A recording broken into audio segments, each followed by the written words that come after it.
Fala galerinha, caso clínico massa que eu vou passar para vocês aqui agora. Caso de dor lombar assimétrica à esquerda, já fez vários tratamentos, já fez tratamento com RPG, já fez tratamento com pilates, medicação, 3 a 4 crises por ano nos últimos 2 anos, nos últimos 3 anos. E algum fisioterapeuta que avaliou o paciente, ele tratou com Mackenzie, né? E aí meteu extensão no paciente. E existem casos de pacientes com dor lombar, com dor cervical, que respondem parcialmente à extensão. É aquele caso que você passa a extensão repetida para o paciente vai para casa melhor, só que depois volta igual. E aí você não teve o insight, o raciocínio clínico, para acelerar o teste de movimento, para ter o diagnóstico mais preciso sobre a classificação do paciente.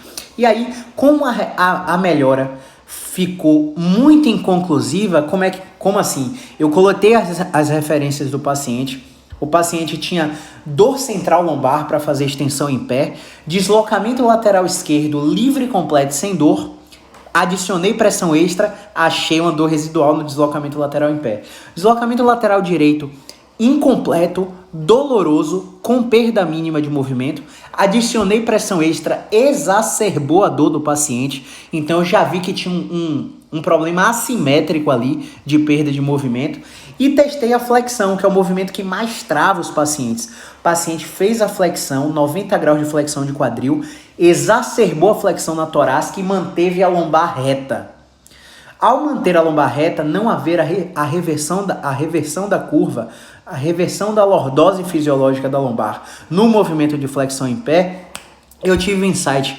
Pô, será que essa melhora promovida para a extensão foi aparente? Aí questionei a adesão do paciente ao tratamento anterior, onde um fisioterapeuta prescreveu Mackenzie na extensão, só que o paciente revelou que ele não foi fiel nas extensões em casa. E aí ele voltou, ele apareceu aqui, e aí quando eu fiz a avaliação para ele, eu fiquei numa dúvida. Será que ele não melhorou porque a extensão é ruim para ele? Ou será que ele não melhorou porque ele não teve adesão total ao tratamento? Ele não fez em casa direitinho. E aí como é que eu fiz? Acelerei o teste diagnóstico. Eu pedi extensão repetida, durante a execução da extensão repetida, pedi para ele botar pressão extra, soltar o ar, relaxar o bumbum, adicionar pressão na lombar. Durante a extensão com pressão extra, eu coloquei logo a minha pressão, ele olha, ficou bom, ficou bastante bom. Quando ele ficou em pé, o deslocamento lateral ficou normal, simétrico dos dois lados. A extensão continuou produzindo a dor central e a flexão ele ainda ficou fazendo, palpando a coxa. Sabe aquele paciente que quando vai dobrar o tronco para alcançar os pés, ele vai apoiando na coxa? Foi o caso desse paciente. Ele não tem segurança, o movimento continua limitado e eu já botei a minha pressão. O que é que eu fui fazer? Acelerei o teste diagnóstico. Coloquei logo a mobilização deitado.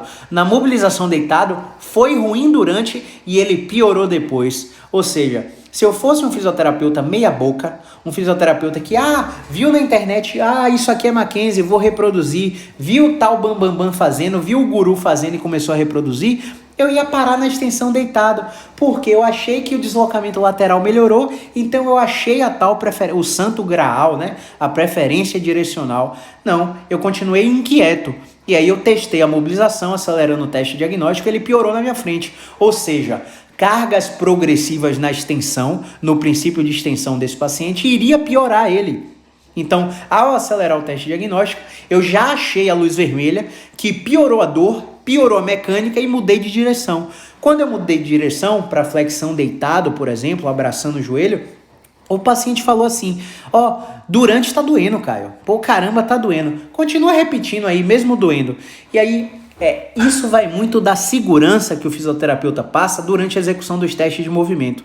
Durante a avaliação, eu já tinha clareado para ele o seguinte, eu vou te testar, o teste é provocativo, eu preciso saber quais são as estruturas que estão irritadas, porque ao descobrir as estruturas irritadas, seu tratamento vai ser mais assertivo. Faz sentido? Ele faz sentido. Então, pode ser que eu exacerbe sua dor. Tá tudo bem? Tá tudo bem. O paciente continuou dobrando sem a reversão da curva lombar, exacerbando a flexão de quadril e exacerbando a flexão torácica para dobrar o tronco em pé. E aí quando ele começou a fazer, durante começou a doer, e lá na flexão deitado, lá para a 8ª, para a 9ª repetição, o paciente começou a referir melhora. Então, o que eu falo para os pacientes aqui? A gente está aqui para encorajar você. Porque quando você faz um movimento em casa e sente dor, você para. Porque você está associando que movimento gera machucado. Que se eu tenho dor, eu tenho lesão. E que se quanto mais dói, mais lesão eu tenho. Só que isso não é verdade e nem corrobora com as evidências científicas. Por quê? Porque dor não é um marcador preciso do estado dos tecidos. Avaliando ressonâncias magnéticas com hérnias de disco volumétricas gigantes em pacientes sem dor, foi encontrado que avaliando hernias de disco, exame de ressonância magnética em pacientes sem dor, também foram encontrados, avaliando ressonâncias magnéticas em pacientes sem dor, também foram encontradas hérnias de disco, protusões discais, abaulamentos e degenerações. Ou seja, o exame de imagem não é um marcador preciso para dizer por que dói. E aí quando a gente compara segundo a literatura científica, olha, uma hérnia de disco maior vai ter uma percepção de dor maior comparado com a hérnia de disco menor, uma percepção de dor menor. Isso não é verdade. Não há correlação entre intensidade de dor e tamanho da hérnia. Existem pacientes que têm hérnia de disco gigantescas e dores mínimas, sem capacidade funcional. Existem pacientes que têm hérnia de disco gigantescas e não têm dor. Já existem pacientes que têm pequeniníssimas protusões discais e têm uma dor altamente incapacitante com uso-extra de 40, 45, 50% de incapacidade, né? Um uso-extra, Disability Index, um Roland Morris, né? Questionários específicos de incapacidade funcional. O paciente está com alta incapacidade, mas o exame de imagem, a alteração é super pequenininha. Isso acontece muito.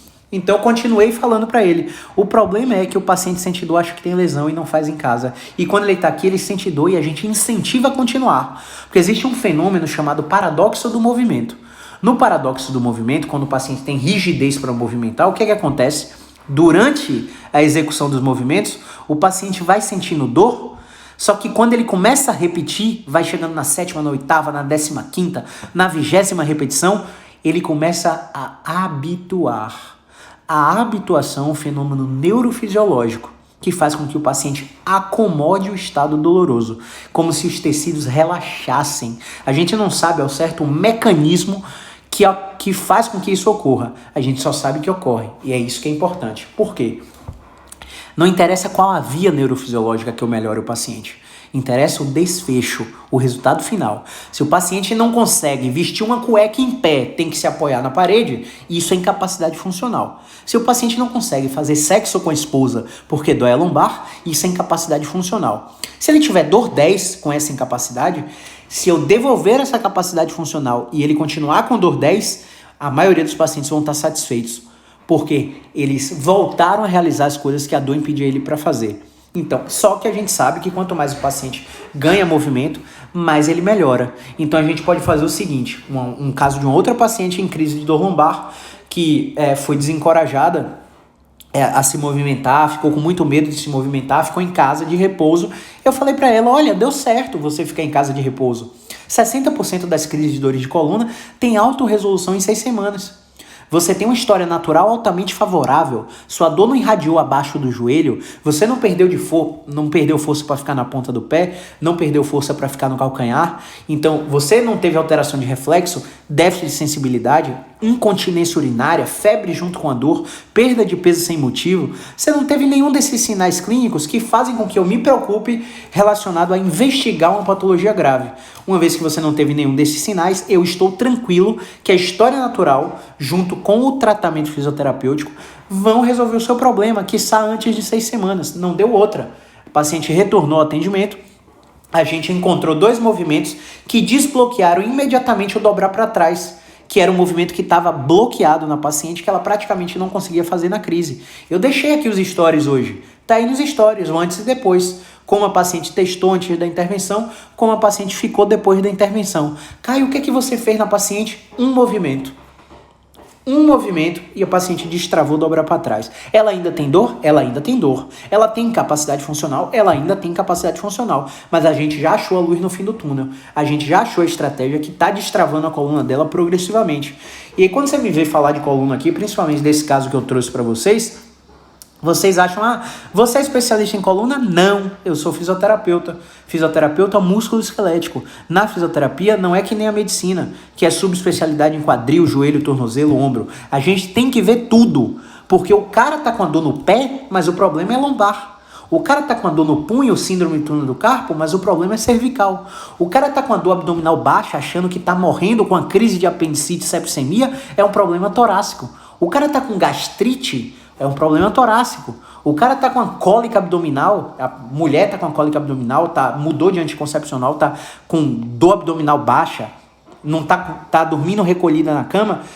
Todo mundo faz ultrassom de abdômen total, às vezes colonoscopia, às vezes ressonância da pelve, descobre mioma, descobre endometriose e diz, mulher, você tá com dor porque você tem endometriose. Aí vem essa mulher com endometriose, a gente avalia a torácica, desbloqueia a torácica, acabou a cólica da mulher. Então, por que eu tô falando isso para vocês? Porque se no primeiro contato do seu caso de dor você for num fisioterapeuta, existe uma altíssima chance de um movimento besta, que você nem do fisioterapeuta vai depender para fazer, começar a destravar você e você diminuir a dor. Então, hoje a gente tem dados, um estudo da NASS, North American Spine Society, no último congresso de agosto do ano passado, um cirurgião de coluna mostrou o seguinte: 78,4% dos pacientes candidatos à cirurgia não operaram porque responderam aos testes de movimento. Olha que louco, lá no exterior os médicos clínicos são treinados em testes de movimento. Olha que louco, lá no exterior, Canadá, alguns estados dos Estados Unidos, Nova Zelândia, Austrália, esses países têm fisioterapeuta na emergência ortopédica.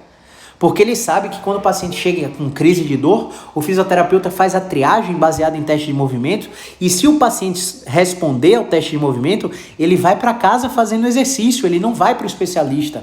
Agora, quando o paciente não responde, tem perda de força, alteração de sensibilidade, teste neurológico, perda neurológica progressiva, tensão neuroadversa, aí ele não responde a movimento, aí ele sai da triagem do físio, vai para o ortopedista, faz a triagem do orto, vai para o exame de imagem, descobre o que é que ele tem, faz bloqueio, cirurgia, medicação e volta para físio. Esse é o caminho comum. Só que aqui no Brasil, esse é o caminho usual. Esse é o caminho que 99% da população faz. E eu não tô, mais uma vez, eu não tô aqui levantando bandeira que o fisioterapeuta é melhor que o médico. Mais uma vez, volta no meu destaque. Essa semana, final de semana, a gente fez um curso de atualização em terapia cognitivo-funcional. Um dos instrutores atendeu o paciente ao vivo, paciente com história de cirurgia, que não conseguia dobrar para trás. Ele colocou uma adaptação no movimento do quadril e o paciente resgatou completamente a esperança, chorou durante o atendimento e ficou com aquela sensação, caramba, por que eu não fui no fisioterapeuta primeiro? Então existem muitas cirurgias, muitos procedimentos invasivos que são desnecessários, porque o profissional de saúde nem sequer testou o paciente, simplesmente anotou a história, pediu o exame de imagem e tratou a fotografia, não tratou o ser humano. Então a gente precisa ter critério quando a gente busca o profissional. Caio, mas fisioterapia especializada é muito caro, eu tenho um plano de saúde. Não se engane. Eu vou dar só um exemplo hipotético aqui para você. Experimente não usar seu plano de saúde e vá para uma emergência ortopédica. Você vai entrar pagando R$500. Se você precisar de imagem, eles vão fazer radiografia, tomografia e ressonância. Você vai entrar pagando R$2.000. Eles vão dizer que você precisa de contraste. Você vai pagar R$2.500. Podem dizer que você precisa de uma artrorressonância porque visualiza mais bonito, você vai entrar pagando R$3.000. Você acha que com o plano de saúde é diferente? O plano de saúde não é diferente, você entra pagando valor e quanto mais procedimento você faz, mais o plano de saúde é usado. Quando chega no final do ano, que os médicos das operadoras de saúde avaliam sua sinistralidade, eles vão ver lá, esse grupo de pacientes estão usando mais do que estão pagando. Eu vou aumentar porcentagem anual dele e a taxa por idade mais ainda. Não se engane, cai no seu bolso também. Quando você vai para a fisioterapia especializada, em 90% dos casos, você não precisa fazer esse caminho torto aí do sistema de saúde.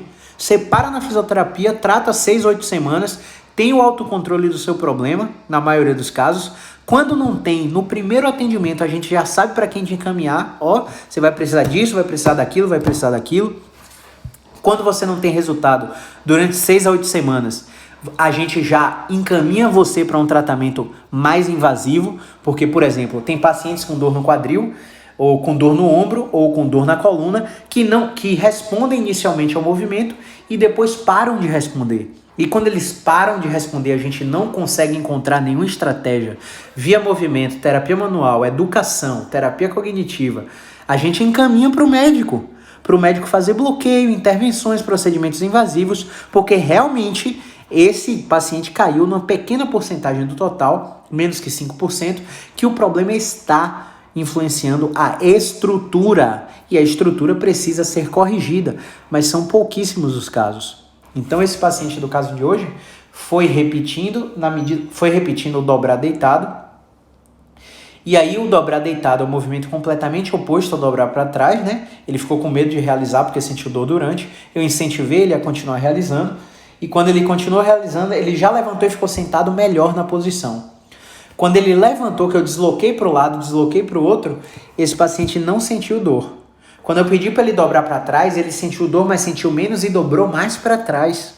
E quando eu pedi para ele dobrar para frente, ele alcançou o chão. Ou seja, a resposta dele foi altamente satisfatória aos testes de movimento. Agora faça o caminho contrário. Se esse paciente fosse para uma emergência, qual que seria o procedimento? E aí, se esse paciente não melhora com o procedimento proposto na emergência, tem muito profissional que fala para o paciente assim, ó, às vezes tem que piorar para melhorar.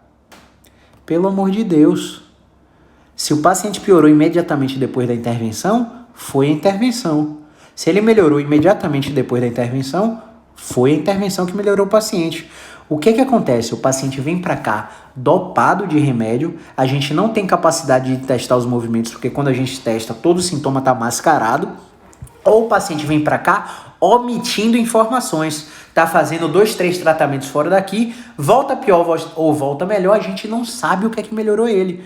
Por isso, qual o critério que eu utilizo? Eu faço uma coisa de cada vez e jogo limpo com o paciente. Às vezes a dor é a última coisa que vai melhorar. A gente tem que melhorar seus movimentos. Você não está tolerando deslocar para o lado, deslocar para o outro, dobrar para trás, dobrar para frente. Está doendo igual, mas o tamanho do seu movimento está aumentando.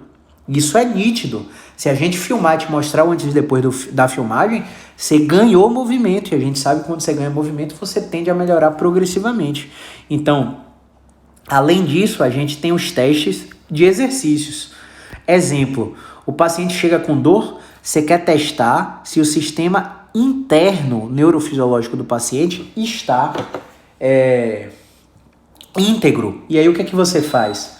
Você faz o seguinte, olha paciente, começa a pular, começa a fazer polichinelo, começa a fazer agachamento, começa a fazer flexão de braços, claro, a depender da tolerância do paciente.